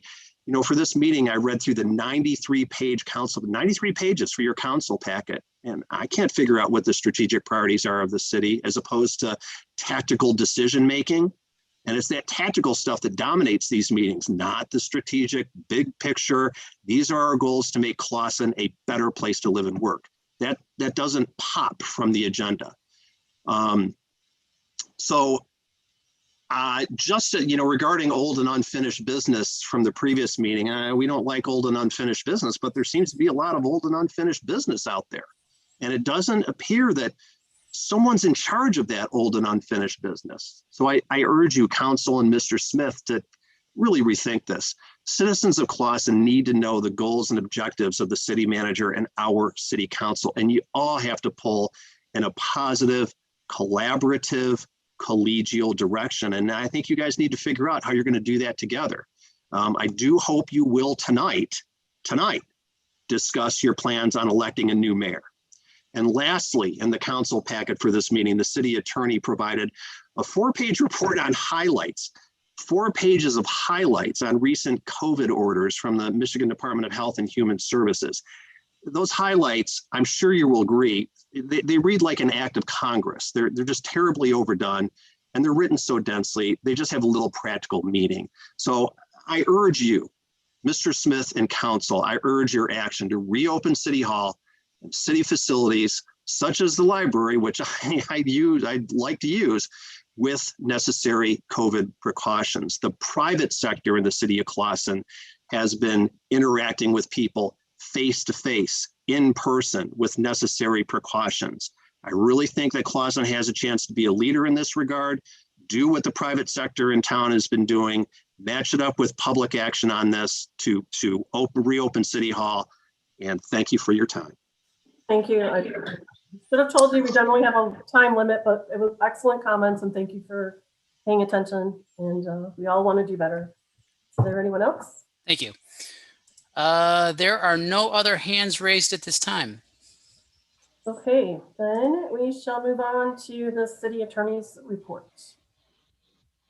Thank you, Madam Mayor, members of council, good evening. Just a couple of topics. A couple of these items I already submitted letters on, so I won't dwell too much. The LA vacation that council approved some time ago, I want to let you know that that's done and over with. The parties have gotten their, the property was surveyed and they received their portion of the alley. The city clerk, as I indicated at the last meeting, did agree and sign over the contract. His start date is on the 24th, pursuant to council's vote last time at the last meeting. The gentleman was perhaps correct. I won't quarrel with his assessment of legal language being congressional in nature. I think we strive to do so without realizing so. I'll take his comments to heart, as a matter of fact. But I thought it was important, obviously, for you to have we don't do this every time, to have an overview of where we stand with respect to a lot of the plethora of orders that sort of been all over the place for some time now. So I included that. The OMA training, policy update, a couple items there, somewhat mislabeled. The training there refers to as a training that former Mayor Scripture pointed out last time. I did go out pursuant to the voter council and collected some information with respect to potential areas where we can get some training with respect to ongoing training of council, proper council role versus administration's role. First, I contacted the MML, talked to Kristen at the MML, Wozniak at the MML. They have some trainings. That's one of our options. To be perfectly honest with you, and I'll give you a little bit of feedback. I know that probably the four of you have, over the course of time, at one point or another, have taken these trainings. Most likely, they're all somewhat cut of the same cloth. They can be a little dry, perhaps not the most tailored kind of training for the purposes, certainly for the purposes that we seek. I imagine that on our end, it makes more sense to have something, almost like a workshop session, as opposed to a training that is simply telling you this is how this works, this is how this works, in some ethereal, fashion. I think something more tailored where we could have more of a discussion may make sense. I did contact a couple of attorneys, one that does a constitutional cafe here in Troy, another that is, that works in one of our cities to the south of us as the assistant city attorney. I'm thinking that perhaps that may be to have that kind of a roundtable discussion may make sense as well. Obviously it's council's choice. We'll have option either way. There'll be some flexibility, probably more so with having a couple of attorneys that we can select as opposed to the trainings from the MML. But both I got, even from Kristen from MML, I got, she gave me the impression that there's some flexibility there. So it's just a matter of choice or direction from council. If it be, if there's a general consensus for one way or another, then we can talk about potential dates. I know this is somewhat overloaded this month, it seems, but that's, I'll leave it entirely up to you. And then, so I'll get some, maybe during council comments at the appropriate time, you can make any sort of, you can give us some direction with respect to how to handle that portion of the training. And just a reminder, obviously, given that what happened with the resignation of the scripture, obviously now you'll have to, and I'll provide the information to you in more detailed fashion by way of letter, but our charter talks about, on section 4.31, talks about vacancies and how to fill them out. And it says a vacancy in any elective office shall within 30 days after such vacancy occurs be filled by appointment by a majority of the members of council or the remaining members of the council when the vacancy is in that body, which is what obviously occurred today. And such appointee shall hold office until the next regular municipal election, at which election a successor shall be elected for the unexpired term of the person. Obviously, this would have been a 2-year, so there's no such requirement here. So you have 30 days. I figured I'd tell you that right now. So I imagine by the next council meeting, council will come up with their names for candidates to fill the position for the remainder of Mayor Scripture's term. Okay. I have a question on that. Yes, ma'am. Would not Paula step into that position and we would fill a council seat? Yes, the mayor position Paula would step into, and you're filling the vacancy in the body itself. That's what I thought. For the remainder of Mayor Scripture, so up until November. Okay. Yes, ma'am. I have a question in regard to, and it speaks to a comment that Mr. Blau made and a comment that was made at the last council meeting in regard to open items of the lawsuit. Have you taken a look to see if we have any unfulfilled obligations relative to the lawsuit? I've looked at the items. Obviously, Ms. Scripture had an interpretation with respect to our training, the ongoing training. I don't necessarily subscribe to her interpretation of it. I think it's a necessity. One of the items deals with ongoing training, and to the extent that she seeks something with respect to the role of council, or the appropriate training for the role of council versus that of administration, pursuant to our charter, I think that's an ongoing need. It's reflected in the settlement agreement, and obviously, I think we all agree that there's an ongoing need. Clearly, we've had some issues here. So going forward, I think that makes a lot of sense. Do I believe for a second that anybody's going to hold us in contempt, as they could, for not following that order? Absolutely not. That is not a concern. So just to clarify, you believe that the city has in good faith fulfilled its obligations as outlined? Yes, we've taken, we took a series of steps early on, as soon as the settlement occurred with respect to it. Do we have ongoing obligations, plural? Absolutely. And we have to continue. And actually, I do think we've been lax probably in that we've done a lot of work. This council has been extremely busy. We have more than just the simple 2 meetings, workshop after workshop. There's some obligations here that are individual in nature where members of council need to pursue, but I know that you have, because in my private conversations with several of you, I know that a few of you have. I don't know of the result of all of them, obviously, but I think we've done a good faith. We've followed the order in good faith. I don't believe we would have any issues, but I do believe it is appropriate for us to engage in the future for ongoing training. And I think, again, from my perspective, I believe it important on account of some of the recent, back and forth that we've had with one another, obviously between, city administration and members of council, where the proper delineation lies as far as what is properly council's role and what is properly the city administrator, the city manager's role in the weak council, strong mayor form of strong city manager form of government. It's not, obviously these, it's not a simple, it isn't a simple answer. It isn't a simple question, obviously.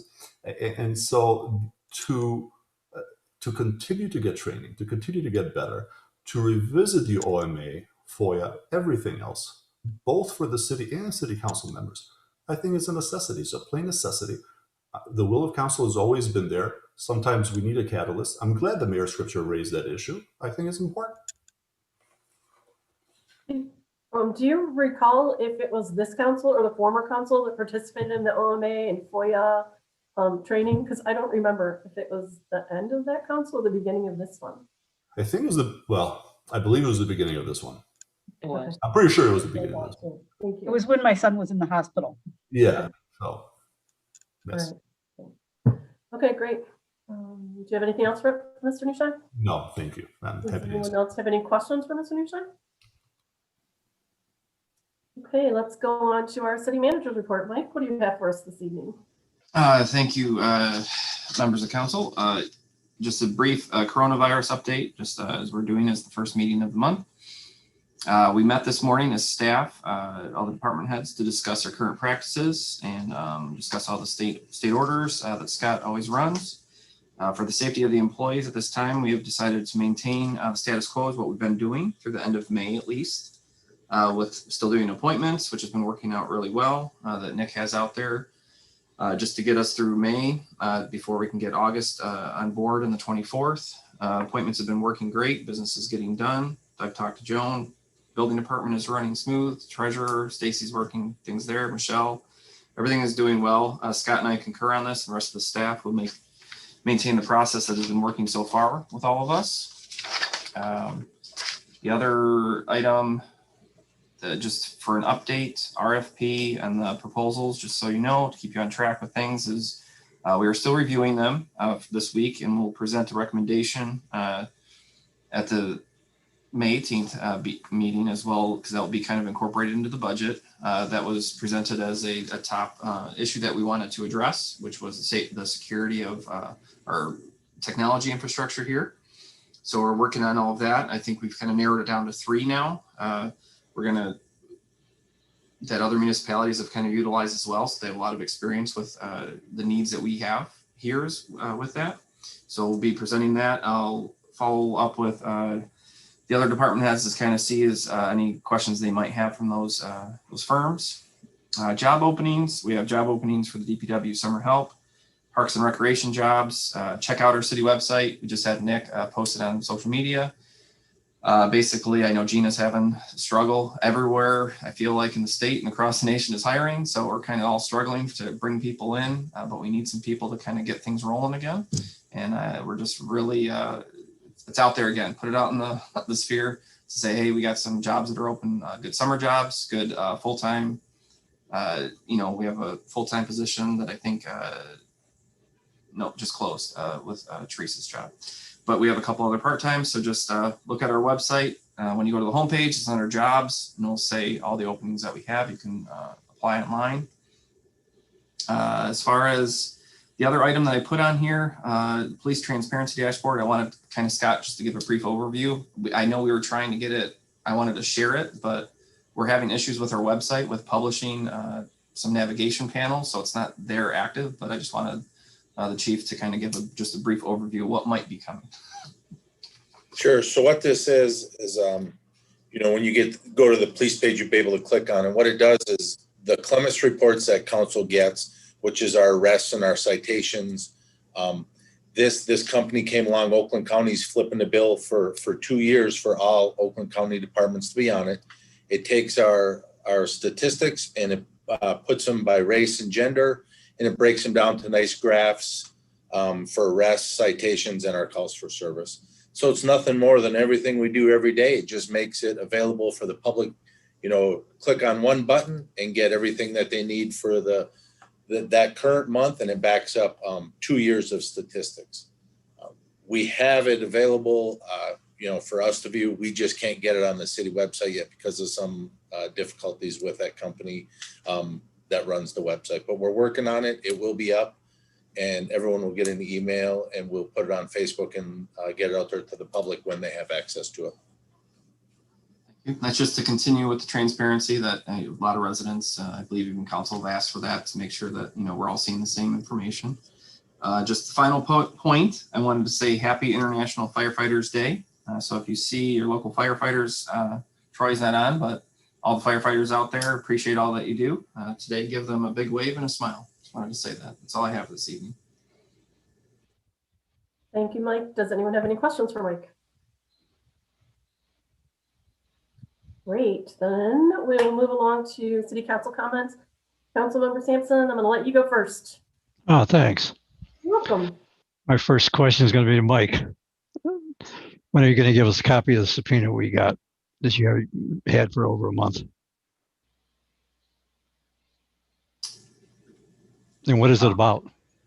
I am a city attorney. It would have to, I don't know at this time what that is about. Okay. I will look into it. And what's your plans on the fireman's pension plan? The Fire Pension Board is meeting on May 17th, and we'll be discussing that. It is open to everyone to watch if they so choose. It is a public meeting on Zoom. Okay. Mr. Newshire, we're going to get a copy of the subpoena that we have our names on. Happy to provide it. It's a civil subpoena that deals with the litigation that we're not a part of. They're just requesting some information concerning, so litigation is tangential to us. Yeah. We're not a party of, but I'm happy to provide it. I have received it from the city clerk. I'm happy to provide it. I'll forward to council at the end of this meeting. Okay. I'll bring up the other ones in the next meeting. So that's it for now. Mr. Sampson? Yeah, for right now. Thank you. Councilwoman Phillips.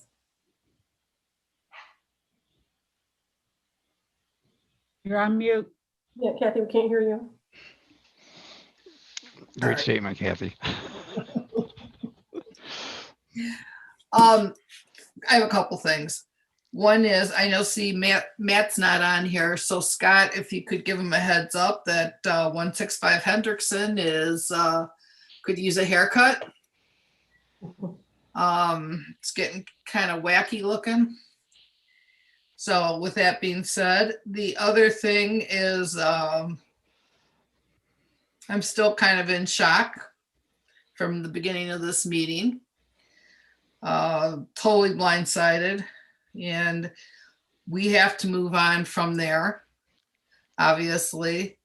So I would like to suggest at this time that before the next meeting, that we all come with somebody that we can suggest and that we open it up to the citizens.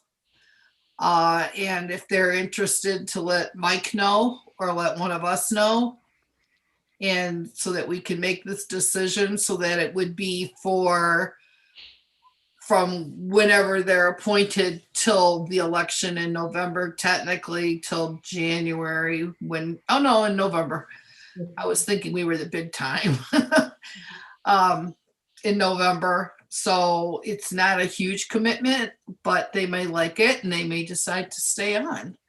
So with that being said, I am also have been asking for this, and I think I'm going to force this a little bit now. We need to have a workshop of council, just us, not budget, not anything else, but structural as to how we're going to get along, how we're going to do things, and kind of protocol as to what we're doing. And I think it's something that needs to be a team building thing. And it needs to be done. I know not everyone's going to like this, but it needs to be done in person. And I think we need to have a huge enough community room that we could do it easily, sit at our own tables and have someone come in and facilitate what working as a team really is like. Does anybody have any thoughts on that? I mean, every time I've been on any council, any board, I've been on many different boards, we've always had team building exercises so that we learn to work together. And I really think we need to do that.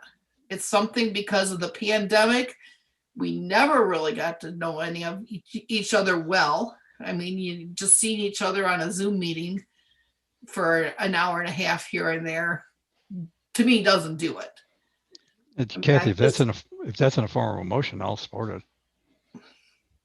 I'd like to make it in the form of a motion then, that we schedule some kind of workshop for the city council members to meet and get it facilitated with a team builder. I'll support that.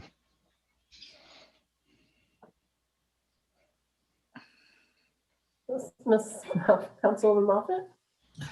So I understand the intent, Kathy, and my comments are not intended to be critical of your thoughts, but I think it's day late, dollar short. There's 9 official council meetings left for this group. May is eaten up, so that'll leave June, July, August, September, October. That'll, leave even less for us to get together. I think that this meeting was very amicable, very well run. We didn't run off course. And I can't support using city monies to do a team building when we're so close to the end game here. I mean, everything's going to change very, very shortly. And so I think that I think it's too late. Respectfully, I disagree with you. It doesn't have to be anything that's 8 hours long. I mean, it can be a 1-2 hour thing. But I think if we have something in place before the next council takes over, it'll be a smoother transition. And it'll also help the guy or person, whoever it is, who you select for replacement. It'll also help get them up to speed quicker. I would rather pay a couple $100. I mean, if that's the case, I'll pay for the damn facilitator.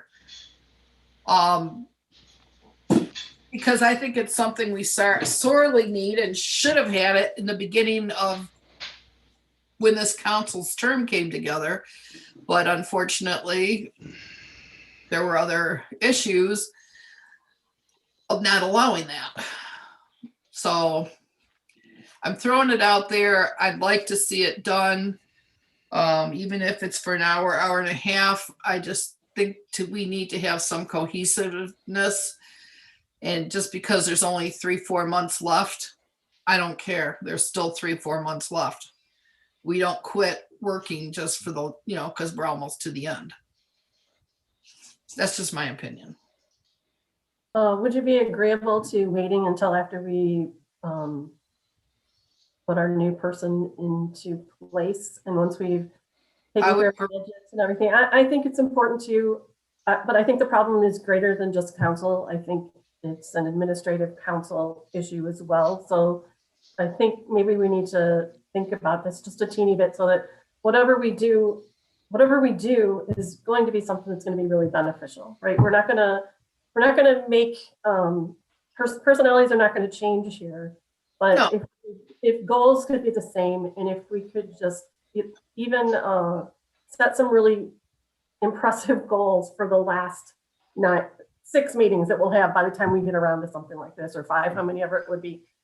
That's what I would suggest. I suggest just putting it off just a little bit till we get someone else on board, and then formulate a process that would be really beneficial, because just bringing people in a room and saying, hey, you guys all have to get along, we need to act like grown-ups and professional to get our stuff done, is probably not going to, it's not really what is needed. There's more to it than that. And I think maybe if we could all go separately, compile a little list, come back, chat about a little bit, and then set our agenda, and whomever would be the facilitator. Because I do agree with Councilwoman Moffett. I am not for spending even $200 on something like this, because to me,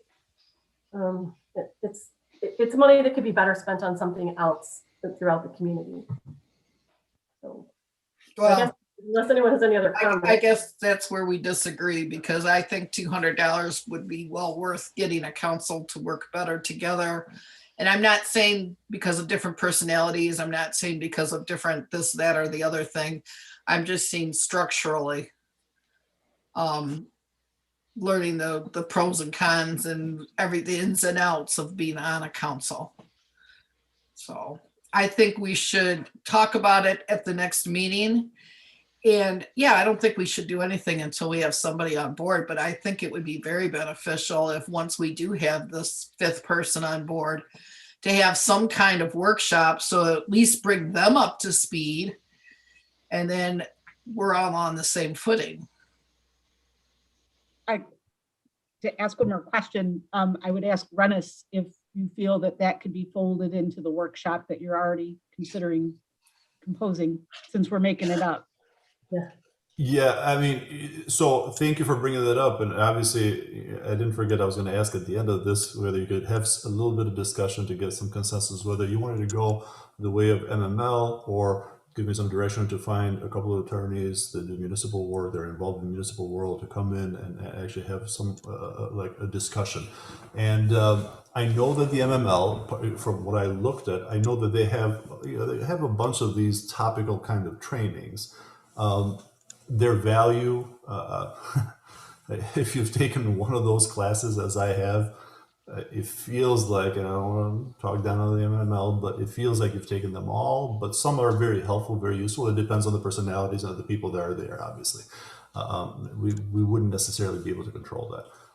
As far as attorneys, bringing in attorneys, I would bring in people who are professionals who have been around for a while.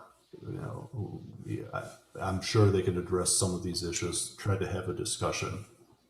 And what made me think about it is, Kathy, your second half of your comments, you know, if we're not going to try and, you know, all be kumbaya together and you know, address the difference in personalities. I mean, fundamentally learning the aspects of everybody's role and how we all work together and procedurally. I mean, I think that kind of addresses what you're trying to address, is the, you know, proper protocol and you know what we should and shouldn't be doing during a meeting and that kind of thing. I mean, is that folding that all together? Does that look like an opportunity to sort of accomplish your goal with something that we already sort of have in motion?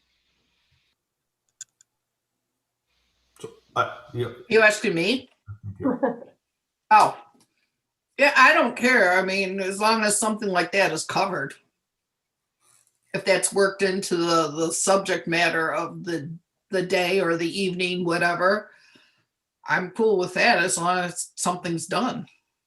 So then to bundle that all together, I think that the motion maybe is morphed into answering Rennis's question, that we want someone for this workshop who's going to tailor the presentation and the topics to our particular needs. So, you know, we've talked about all along that we need someone to help emphasize the roles that differentiate between council and city manager and where all that stuff lies. But within that context, when we talk about what council's role is, then these are some of the things that we should be looking at, that we should be concerned about, and how we function during a meeting and those sorts of things. I think it kind of packages it all up with a nice little bow on top. If that makes sense to Kathy, and that's the spirit of the motion, and there's a second, I will give it my best effort. I will make it so. So before we have a vote, can we either refine the motion or have the motion read so I understand what we're voting on? I can, I'm as I'm hearing it, I will state that you're directing administration to prepare a workshop that will cover the needs of this council, which includes Open Meetings Act, FOIA, team building. As long as team building's in there, I'm good with it. That'll work for me. As long as you got roles team and building. responsibilities, right? What was that? Role, Roles and city council, responsibilities. city managers' roles and responsibilities. Yep, all encompassing. Great. Roll call? We have to. Councilmember Moffett, Yes. Councilmember Phillips, Yes. Councilmember Sampson, Yes. Mayor Pro Tem Milan. Yes. Okay, thank you everyone for that. No, I'm sorry, Rennis, did you have something? No, I said thank you. Okay, all right, let me think. So Councilwoman Moffett, you're next. Okay, and Kathy's done. I just want to make sure you're done. Yes, Kathy? Okay. Couple things. I would like to thank Councilmember Milan for, Mayor Pro Tem or Mayor, what do we call her now? She's just Mayor now? Mayor Milan for stepping up. And I know it was blindsided, but I think you handled this meeting very, very well. And it was just a well-run, cordial meeting. It was just a pleasure to be a part of it today. And I thank you very, very much for stepping up and taking the reins. It's just a breath of fresh air. So thank you so very much for that. I would also like to do my regular bid, which is more important now than it was before. Pick up a clipboard and run. There was a great article for those of you who are on Facebook, the gal that does the Oakland County, the reporter thing. She did a great article about information about what it means to run and what's involved. So check that out.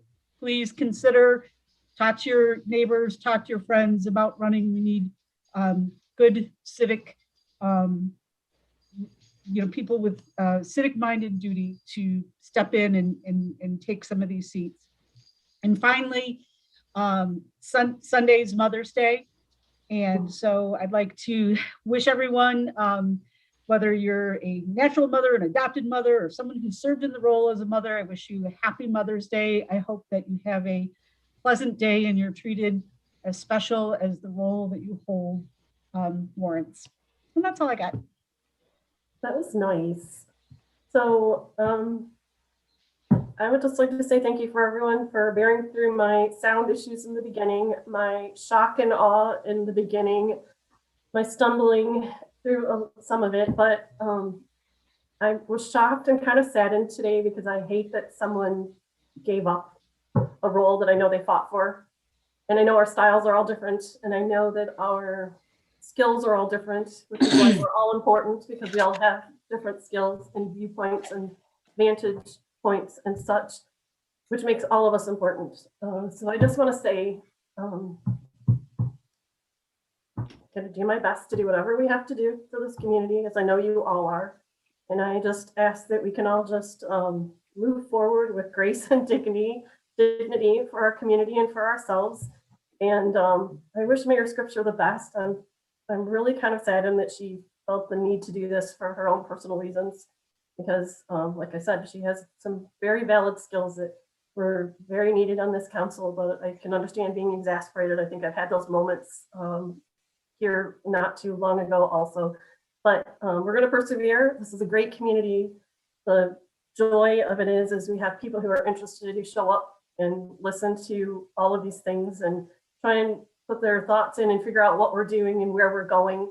And we need more of that. We need more community input. We need more in just personal perseverance and understanding. And what I would really like to ask, because it's been my #1 complaint of council always, is to feel that I come to a council meeting without information. And the way this meeting started this evening is indicative of what we often see. Mayor Scripture had every right to come on and say the things she did and resign. I don't know how else she could have done that, right? So we were all, probably most of us, were blindsided by that. But comments that came afterwards about lack of information, about accusations about funding, and all of these other things. If someone has an issue and they know there's an issue, they should share it with all of us. We should not find out 4 meetings later when the information comes out. And I'm just going to ask that if something's that important that you want to throw a dart out there, perhaps bring the information and let's make it clear for everyone, because it's not fair for the residents, most importantly. It's not fair for those of us who serve alongside each other to try and figure out and piece things together. So we're supposed to be working together as a team. We might have different goals, but the goal should be to do what's best for this community. And I know I can tell you that that's what I've always tried to do, and that is what I will continue to do. And I just ask that everyone do the same thing. So new night in Clawson. Hope you all have a very, very good evening. And Susan Moffett was correct, Councilwoman Moffett, when she said, treat those mothers great, they deserve it, right? And if you're a dad who acts like a mom, you deserve it too. So how about we just be nice to everyone on Sunday, and it'll be a great day for all. That is all I have, you guys. Have a wonderful evening. I move we adjourn. And I second that. I second that. Councilmember Phillips, Yes. Councilmember Sampson, Yes. Mayor Pro Tem Milan, Yes. Councilmember Moffett. Yes. Okay, now, good night, everybody. Good night. Good night, everybody.